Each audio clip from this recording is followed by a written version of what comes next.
ठीक है, तो जैसे कि हम लोग लास्ट क्लास में भी डिस्कस किए थे कि आज हम क्या पढ़ेंगे, पॉलिनोमियल के टाइप्स ऑफ पॉलिनोमियल पढ़ेंगे। ठीक है, तो टाइप्स ऑफ पॉलिनोमियल पढ़ने से पहले हमें दो चीजें पता होनी चाहिए। सबसे पहला जो चीज है वो है डिग्री, और सबसे दूसरा जो चीज है वो है टर्म। तो क्या सबको डिग्री और टर्म के बारे में पता है? हाँ, डिग्री मतलब किसी भी एक्सप्रेशन का हाईएस्ट पावर, और टर्म मतलब जो मतलब जो कांस्टेंट और वेरिएबल से मिलकर बने होते हैं, दैट इज टर्म। तो जो टाइप्स ऑफ पॉलिनोमियल है वो बेसिकली दो ग्रुप्स में डिवाइडेड है, एक डिग्री के बेसिस पे और दूसरा टर्म्स के बेसिस पे। डिग्री के बेसिस में भी डिफरेंट टाइप्स के पॉलिनोमियल होते हैं और टर्म्स के बेसिस में भी डिफरेंट टाइप्स के पॉलिनोमियल होते हैं। पर पॉलिनोमियल के टाइप्स पढ़ने से पहले मन में क्वेश्चन ये भी आना चाहिए कि sir what is polynomial. Sir what is polynomial? देखो, अगर मैं इसके लिटरल मीनिंग पे जाऊं, कहने मतलब जो वर्ड का मीनिंग है उसके ऊपर अगर मैं जाऊं, तो पॉली मतलब होता है मैनी। पॉली मतलब कितना होता है? मैनी। और नॉमियल मतलब होता है टर्म। नॉमियल मतलब क्या होता है? टर्म। तो जब बहुत सारे टर्म होते हैं तो हम उसे क्या बोलते हैं? पॉलिनोमियल। लेकिन ऐसा नहीं है, अगर मैं 2x लिख दिया तो ये भी तो एक टाइप का पॉलिनोमियल है। अगर किसी को क्लास 9th या 8th याद होगा तो ये मोनोमियल है या नहीं है? अब मोनोमियल क्या है? एक टाइप का पॉलिनोमियल है जिसमें सिर्फ एक टर्म होता है। आ रहा है समझ में? कोई दिक्कत है इसमें? तो इसका लिटरल मीनिंग मतलब वर्ड का मतलब तो है मैनी टर्म्स, पर अगर ऐसे में देखा जाए तो क्या फिर तो ये इसमें तो एक ही टर्म है ना, बहुत सारे टर्म है क्या? नहीं है, तो फिर ये पॉलिनोमियल नहीं होना चाहिए। लेकिन ऐसा नहीं होता है, ये सिंगल टर्म भी एक पॉलिनोमियल कहलाता है। आ रहा है समझ में? कोई दिक्कत है इसमें? ठीक। अब इसका डेफिनेशन क्या है या इसको समझने का दूसरा चीज क्या है, देखो बता रहा हूं।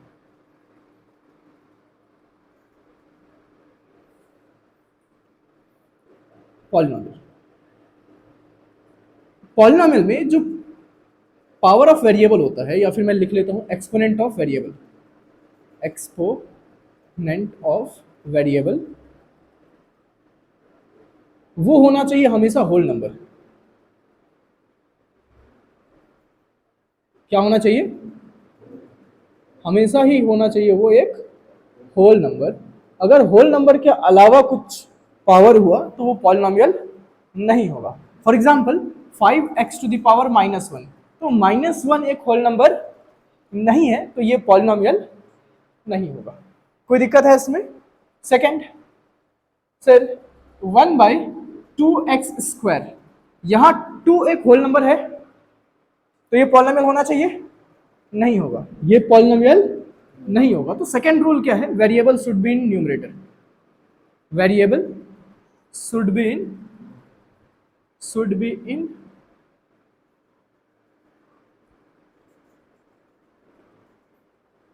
न्यूमरेटर, और it should be transferred in numerator. कहने का मतलब अगर 1/2x² दिया हुआ है, ठीक है, तो डिनोमिनेटर में है वेरिएबल, तो आप तुरंत आंसर नहीं दोगे, पहले इसको न्यूमरेटर में ट्रांसफर करोगे तो क्या हो जाएगा? 1/2x to the power -2। अब -2 होल नंबर है या नहीं है? नहीं है, तो ये पॉलिनोमियल नहीं होगा। ठीक है, अब सर ऊपर में ट्रांसफर क्यों करेंगे, क्यों इंपॉर्टेंट है? क्योंकि हो सकता है कई बार क्वेश्चन में दे दे 1/2x टू द पावर -2। ठीक है, दिमाग में क्या आएगा कि वेरिएबल डिनोमिनेटर में है तो ये पॉलिनोमियल नहीं है। लेकिन एक्चुअल में ऐसा नहीं है, ये एक पॉलिनोमियल है। क्यों है? क्योंकि अगर मैं x को ऊपर ट्रांसफर करूं तो x टू द पावर क्या हो जाएगा? 2 हो जाएगा। तो इस टाइप के क्वेश्चन एमसीक्यूज में बिल्कुल आ सकते हैं। क्वेश्चन में दे दिया कि 1/2x टू द पावर -2 है, आप देख रहे हो कि वेरिएबल डिनोमिनेटर में है और पावर नेगेटिव है, तो ये होल नंबर पॉलिनोमियल नहीं होगा। लेकिन ऐसा नहीं है। आ रहा है समझ में? कोई दिक्कत है इसमें? ठीक है, तो पहले आप क्या करोगे? वेरिएबल को न्यूमरेटर में ट्रांसफर करोगे, उसके बाद उसके एक्सपोनेंट को ऑब्जर्व करोगे। तो अगर एक्सपोनेंट होल नंबर है तब तो वो पॉलिनोमियल होगा, अगर होल नंबर नहीं है तो पॉलिनोमियल नहीं होगा। नाउ होल नंबर से मेरा मतलब क्या है? देखो, x टू द पावर 5.6, क्या ये पॉलिनोमियल है? नहीं है। क्यों? क्योंकि 5.6 कोई भी होल नंबर नहीं है। आ रहा है समझ में?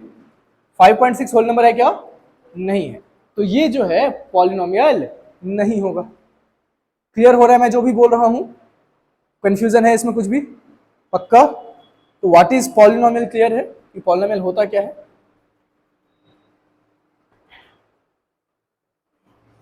हाँ, लिखोगे? लिख लो। ठीक है, तो पॉलिनोमियल क्या होता है क्लियर हो गया।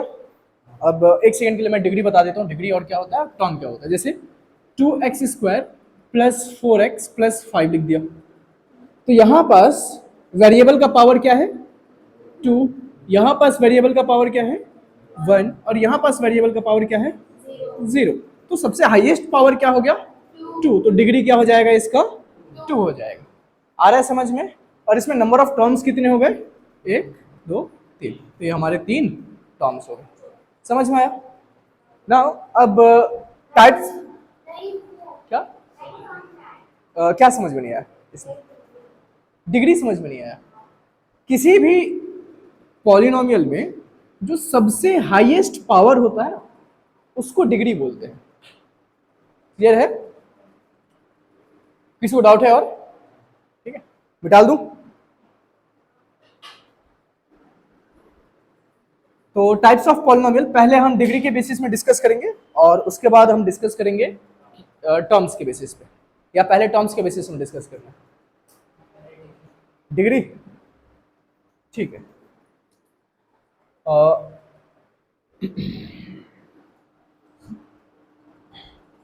चलो एक एक्सप्रेशन लेते हैं, x plus y is equal to 2। क्या है expression? x plus y is equal to 2। अब एक बात बताओ कि x और y की कितनी वैल्यूज पॉसिबल है ऐसे?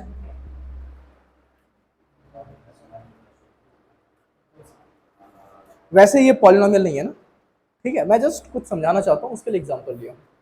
तो x की वैल्यू 1 हो सकती है, y की वैल्यू 1 हो सकती है, x की वैल्यू 0, y की वैल्यू 2, x की वैल्यू 2, y की वैल्यू 0, और x की वैल्यू -1, y की वैल्यू 3, x की वैल्यू 3, y की वैल्यू -1। ऐसा एज इट इज आगे होते जाएगा ना? सही है ना?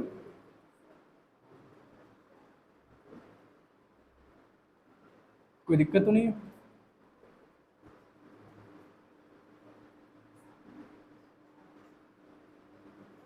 हाँ ठीक है। x का वैल्यू 0 0, फिर 1 1 1 यहाँ कुछ आएगा, 2, 2 ऐसा कुछ, 3, 3, 3 तो नहीं है। उसके बाद क्या है? -1, -3, 3, -1। तो मैं ये नेगेटिव वाला पार्ट डिस्कस नहीं कर रहा, सिर्फ ये वाला पार्ट अगर देखो तो हमें क्या मिल रहा है? एक लाइन मिल रहा है। कोई दिक्कत है इसमें? अगर मैं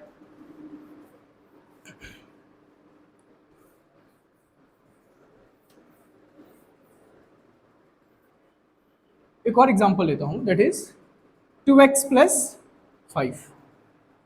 ठीक है, तो क्वेश्चन ये है कि x के कितने वैल्यूज पर ये 0 हो जाएगा?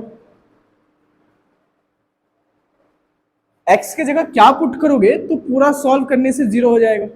तो फिलहाल के लिए मैं बता रहा हूं, x के लिए हम -5/2 अगर पुट कर दे तो 2 और 2 कैंसिल, -5 और +5 0 हो जाएगा। तो x के जगह हम -5/2 पुट कर सकते हैं। क्या हम कोई और वैल्यू पुट कर सकते हैं x के जगह जिससे ये पूरा 0 हो जाए?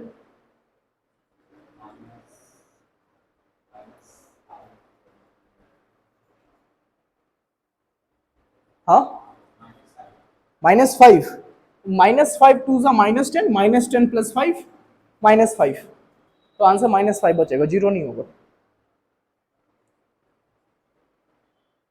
तो पॉसिबल नहीं है, इसका सिर्फ एक ही वैल्यू पॉसिबल है जिस पर ये पूरा 0 हो जाएगा, दैट मीन्स -5/2। ठीक है, एक और एग्जांपल लेते हैं, x² + 4x + 4। x के जगह क्या पुट करूं? कुछ और क्वेश्चन लो क्या, कुछ और ले लेते हैं, कंफ्यूज हो जाओगे इसमें।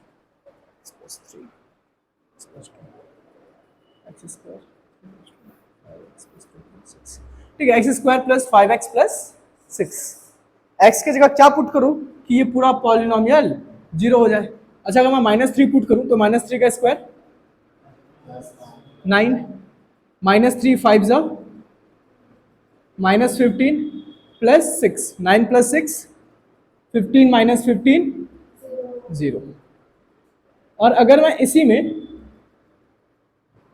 -2 पुट करूं तो -2 का स्क्वायर प्लस 5 इंटू -2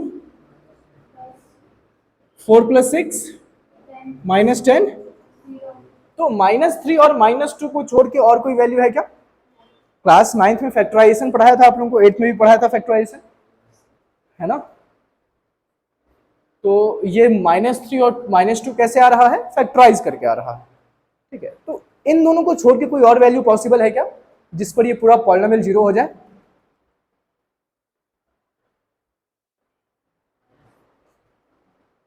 -3 और -2 को छोड़ के और कोई दूसरा वैल्यू पॉसिबल नहीं है जिस पर ये पूरा पॉलिनोमियल क्या हो जाए? जीरो हो जाए।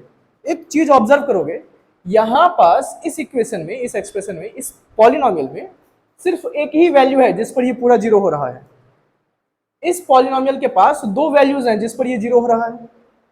इसका डिग्री कितना है? 1, इसका डिग्री कितना है? 2। कहने का मतलब किसी भी पॉलिनोमियल में जितना डिग्री होगा उतने ही नंबर ऑफ जीरोज आएंगे। आ रहा है समझ में? सॉल्व करने की जरूरत नहीं है, आप डायरेक्टली डिग्री देख के बता सकते हो कि किसी भी पॉलिनोमियल में कितने ऐसे वैल्यूज हो सकते हैं जिस पर वो पूरा पॉलिनोमियल क्या हो जाए? जीरो हो जाए। आ रहा है समझ में? पक्का ना? ये हो गया एक चीज, नंबर ऑफ जीरोज। जीरोज तो पता होगा, है ना? मतलब वेरिएबल की ऐसी वैल्यू जिस पर पूरा पॉलिनोमियल जीरो हो जाए, उस वैल्यू को जीरोज बोलते हैं। ठीक है, तो यहां एक जीरो आया, यहां पास दो जीरोज आए। ठीक है ना? ये एक चीज हो गया। देखो, डिग्री की बात बता रहा हूं कि डिग्री क्या क्या चीजें बताता है। तो डिग्री हमें सबसे पहली चीज जो बताता है वो ये बताता है कि किसी भी पॉलिनोमियल के कितने जीरोज आ सकते हैं। ठीक है, समझ में आया? पक्का? सेकंड चीज,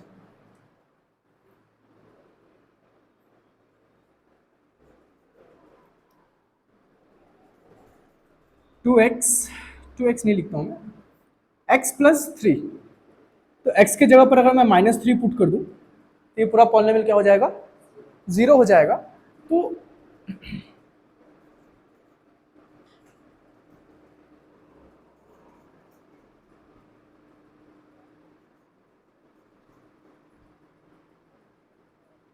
ठीक है,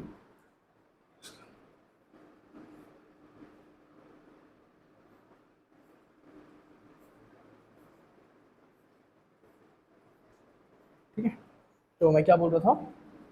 x प्लस 3 -3, हाँ ठीक है, कोई कंफ्यूजन नहीं यहाँ? अच्छा, एक चीज़ और बता रहा हूँ, एक चीज़ और बता रहा हूँ। आप लोग क्लास 10th में जितने भी लोग हों, आप लोग कोऑर्डिनेट ज्योमेट्री पढ़े होंगे, है या नहीं है?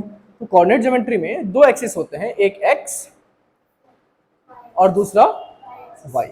अच्छा, एक बात बताओ मेरे को कि अगर मैं लिखा 3,4 तो x एक्सिस की वैल्यू कौन सी है?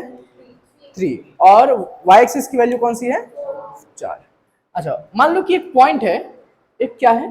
पॉइंट जिसका कोऑर्डिनेट है 3,4, जिसका कोऑर्डिनेट है 3,4। मैं बोला कि डिस्टेंस फ्रॉम y क्या है बताओ?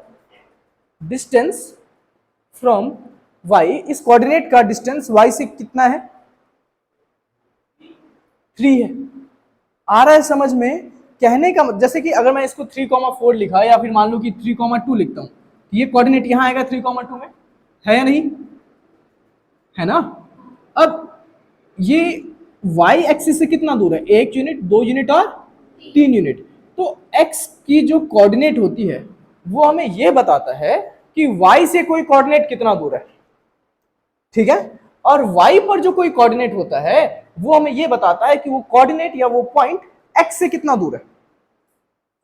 समझ में आ रहा है मैं क्या बोल रहा हूं? पहला चीज, अगर किसी भी कोऑर्डिनेट का हमारे पास दो, किसी भी पॉइंट का दो कोऑर्डिनेट दिया हुआ है, x कोऑर्डिनेट और y कोऑर्डिनेट, तो x क्या बताता है? y से डिस्टेंस। y क्या बताता है? x से डिस्टेंस। तो हम ये बोल सकते हैं कि y is function of x। y किसका फंक्शन है? x का, क्योंकि y के पास किसकी इंफॉर्मेशन है? x की। और x को क्या बोल सकते हैं? Function of y। आ रहा है समझ में? तो x के पास किसका इंफॉर्मेशन है? y का, तो x को हम क्या बोल सकते हैं? Function of y। कोई दिक्कत है इसमें? पक्का? तो आप लोग अक्सर ये चीज देखते होंगे कि पॉलिनोमियल में रिप्रेजेंट किया जाता है f of x is equal to x plus 3। मतलब फंक्शन ऑफ x जो है वो x प्लस 3 है। तो फंक्शन ऑफ x कौन रिप्रेजेंट करता है? y। तो मैं ये बोल सकता हूं कि y is equal to x plus 3। समझ में आया? बहुत इंपॉर्टेंट है ये पर्टिकुलर पॉइंट, बहुत ज्यादा। ये चीज समझ में आया कि कोई भी जो पॉलिनोमियल, जैसे मेरे को कोई पॉलिनोमियल लिख के दे दिया x square plus 5x plus 6, ठीक है, तो मैं ये बोल सकता हूं कि this whole polynomial is actually y। समझ में आया? कंफ्यूजन है इसमें कुछ भी? और ऐसा क्यों लिख सकते हैं? क्योंकि ये पूरा एक्सप्रेशन क्या है? फंक्शन ऑफ x है, और फंक्शन ऑफ x कौन बताता है? y बताता है। तो इसको हम लिख सकते हैं y is equal to x square plus 5x plus 6। समझ में आया? सब चीजें लॉजिकल है। मैं ये चीज मान सकता हूं कि आपको इसको बार बार देखना पड़ेगा, रिवाइज करना पड़ेगा दिमाग में बैठाने के लिए, लेकिन ऐसा तो नहीं है कि बहुत ज्यादा हार्ड है, डिफिकल्ट, समझ में ही नहीं आ रहा, ऐसा कुछ है? क्लियरली दिख रहा है कि x पे जो कोऑर्डिनेट का जो x की वैल्यू है वो ये बता रहा है कि y से कितना दूर है। x is function of y, और y की जो कोऑर्डिनेट है वो ये बता रहा है कि x से कितना दूर है, तो y is function of x।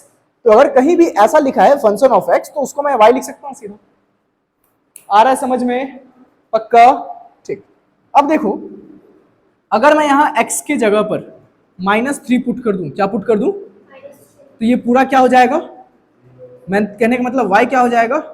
0 हो जाएगा। तो x के जगह पर अगर मैं -3 पुट करता हूं, ठीक है, तो y क्या हो जाएगा? 0। तो आप x के पास से एक परपेंडिकुलर लाइन खींचो और y के कोऑर्डिनेट से एक परपेंडिकुलर लाइन खींचो, दोनों यहां पास मिल रहे हैं, तो यहां से एक लाइन पास हो सकता है। आ रहा है समझ में? कोई कंफ्यूजन है इसमें? है तो पूछो। क्या है? समझ में नहीं आया? पूरा फिर से समझाऊं? अच्छा, इतना इतना समझ में आया कि फंक्शन ऑफ x को हमने y क्यों लिखे हैं? -3 वाला समझ में नहीं आया? ठीक है, देखो,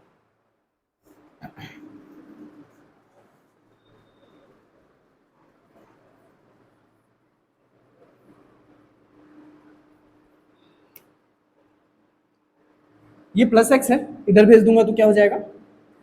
-x इज इक्वल टू 3। एक टेबल बना लो। क्या बना लो? एक टेबल बना लो, और x और y की ऐसी वैल्यूज लिस्ट कर लो जिसपे आपको टोटल वैल्यू क्या मिले? 3। तो अगर मैं y की वैल्यू 3 पुट कर दूं और x की वैल्यू 0 पुट कर दूं तो 3 आ जाएगा, है या नहीं है?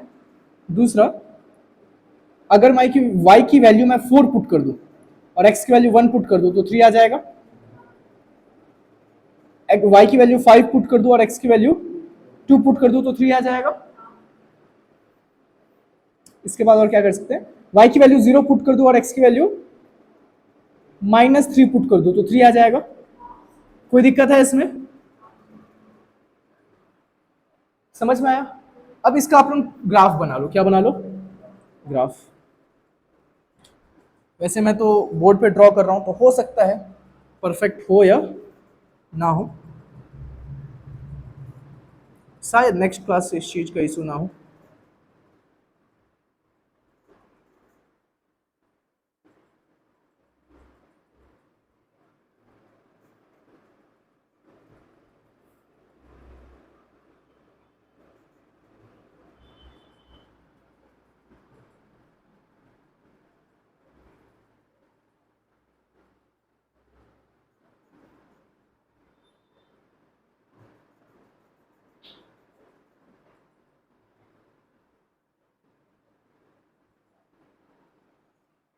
ठीक है।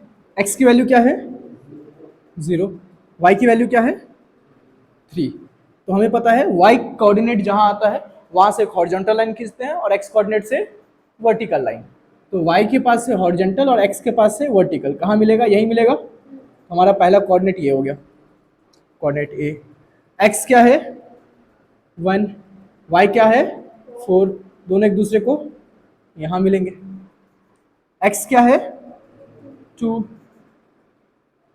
y क्या है 5, दोनों एक दूसरे को यहां कहीं मिलेंगे। ठीक है। x क्या है, y क्या है, x है -3 और y है 0।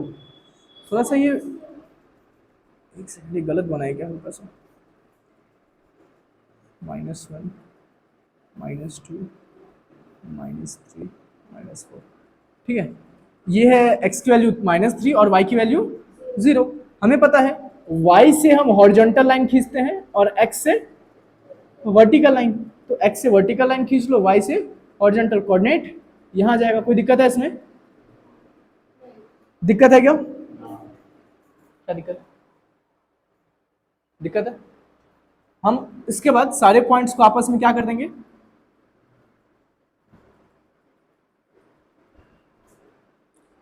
ये -3 थोड़ा सा आगे बन गया है, यहां बनना चाहिए था। समझ में आ रहा है। तो आपको क्या दिख रहा है, एक स्ट्रेट लाइन दिख रहा है। क्या दिख रहा है, एक स्ट्रेट लाइन दिख रहा है। कोई दिक्कत है इसमें, समझ में आया। वापस से चीजों को फिगर आउट करो कि हमारे पास पॉलिनोमियल क्या था x+3। तो जब हमने x+3 पॉलिनोमियल को ग्राफ में ड्रॉ किया तो हमें क्या मिला, एक स्ट्रेट लाइन मिला। तो इसी स्ट्रेट लाइन मिलने की वजह से जो पहला पॉलिनोमियल है उसे हम क्या बोल रहे हैं, अच्छा ये पहला नहीं है, दूसरा है। ठीक है, लीनियर पॉलिनोमियल। आ रहा है समझ में, कोई दिक्कत है इसमें। अच्छा, ये फंक्शन ऑफ क्या है, x। फंक्शन ऑफ क्या है, जो वेरिएबल होता है उसी का फंक्शन होता है। तो फंक्शन ऑफ x है। तो x को ये कितने जगह से इंटरसेक्ट कर रहा है, एक जगह से इंटरसेक्ट कर रहा है। x को, x एक्सिस को कितने जगह से इंटरसेक्ट कर रहा है, एक ही जगह से इंटरसेक्ट कर रहा है। इसका डिग्री कितना है, एक। नंबर ऑफ जीरोस कितने हैं, एक। आ रहा है समझ में मैं क्या बोल रहा हूं। मतलब एक लीनियर पॉलिनोमियल जो होता है, क्या चीज, एक लीनियर पॉलिनोमियल जो होता है वो होता है ax प्लस b के फॉर्म का। किसके फॉर्म का होता है, सॉरी, किस फॉर्म का होता है, ax प्लस b के फॉर्म का होता है, जहां a कभी भी जीरो नहीं हो सकता। a can never be zero. अब ऐसा क्यों नहीं हो सकता मैं बताऊंगा थोड़ी देर में। ठीक है, a कभी भी जीरो नहीं हो सकता। अब इसका डिग्री कितना है, डिग्री कितना है इसका, 1 है। और इस 1 से हमें क्या समझ में आता है कि इसका नंबर ऑफ जीरोस भी कितना होगा, 1 होगा। और number of intersection point at variable कितना होगा,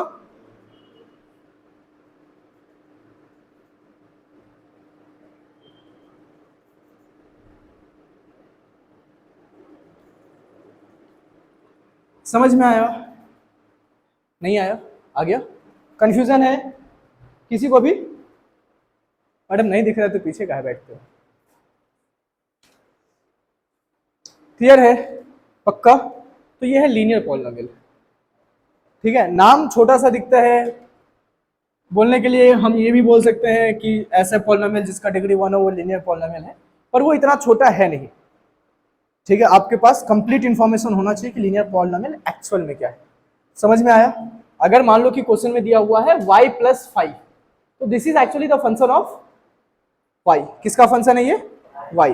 and what is the function of y, x। So it can be written as x is equal to y+5। समझ में आ रहा है। अब क्वेश्चन ये है कि सर आप ये क्यों बता रहे हो, ये जो है ये क्यों बता रहे हो। देखो कई बार आता है क्वेश्चन कि form the graph of polynomial, क्या बनाने के लिए आता है, पॉलिनोमियल का ग्राफ। और ग्राफ अगर मेरे को एक प्लेन ग्राफ बनाना है, देखो मैं एक और चीज बता रहा हूं, एक ऐसा ग्राफ जिसमें एक्स एक्सिस और वाई एक्सिस दो एक्सिस हो, या फिर वाई जेड हो या एक्स जेड हो, कोई भी दो एक्सिस हो, तो उसे हम 2D ग्राफ बोलते हैं। क्या बोलते हैं? 2D ग्राफ बोलते हैं। कार्टेशियन ग्राफ भी बोलते हैं, प्लेन ग्राफ भी बोलते हैं। प्लेन ग्राफ में भी दो एक्स, जैसे एक स्क्वायर क्या है? प्लेन का एग्जांपल है। इसमें दो चीजें होती हैं, लेंथ एंड ब्रेथ। स्क्वायर में लेंथ और ब्रेथ आपस में इक्वल होता है, लेकिन होता तो है या नहीं है? तो इसको हम प्लेन ग्राफ भी बोल सकते हैं, कार्टेशियन ग्राफ भी बोल सकते हैं, या 2D ग्राफ भी बोल सकते हैं। तो अगर आपको 2D ग्राफ बनाना है तो दो वेरिएबल चाहिए। कितने वेरिएबल चाहिए? दो वेरिएबल। और क्वेश्चन दिया हुआ है y+5, कंफ्यूज हो गए, एक ही वेरिएबल है, ग्राफ कैसे बनेगा? तो समझना पड़ेगा this is actually the function of y। किस चीज का फंक्शन है? y। अब सर यहाँ f के जगह अगर कुछ और दे दिया तो, जैसे p दे दिया तो, इसको भी पढ़ते हैं यही भाई, function of y। p is the function of y which is equal to y+5। Now py can be written as x। तो अब हमारे पास दो वेरिएबल आ गए हैं, वैल्यू निकालो, पुट करो, खत्म। समझ में आया? हाँ, पक्का? ठीक, नहीं आया समझ में? कौन सा चीज? ये वाला चीज। इसमें पी वाई समझ में नहीं आया, एक्स समझ में नहीं आया। एक्स क्यों लिखे हैं? क्या ग्राफ में कैसे? इसका आप टेबल बना लो, जैसे कि टेबल बना लो, ठीक, एक्स और वाई का। अभी नहीं बनाया था टेबल। y की जगह पर अगर मैं 0 रख दूंगा तो x की वैल्यू क्या हो जाएगी?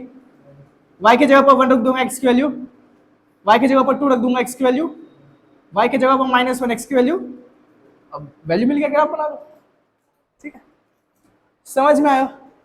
कोई दिक्कत है इसमें? एक और चीज, अगर x को फंक्शन ऑफ y बोल सकते हैं, तो यहां पर हम x एक्सिस में फंक्शन ऑफ y भी लिख सकते हैं। आ रहा है समझ में? और अगर y को फंक्शन ऑफ x बोल सकते हैं, तो यहां y एक्सिस पे फंक्शन ऑफ x भी लिख सकते हैं। आ रहा है समझ में? कोई दिक्कत है इसमें? पक्का? लिखना है लिख लो।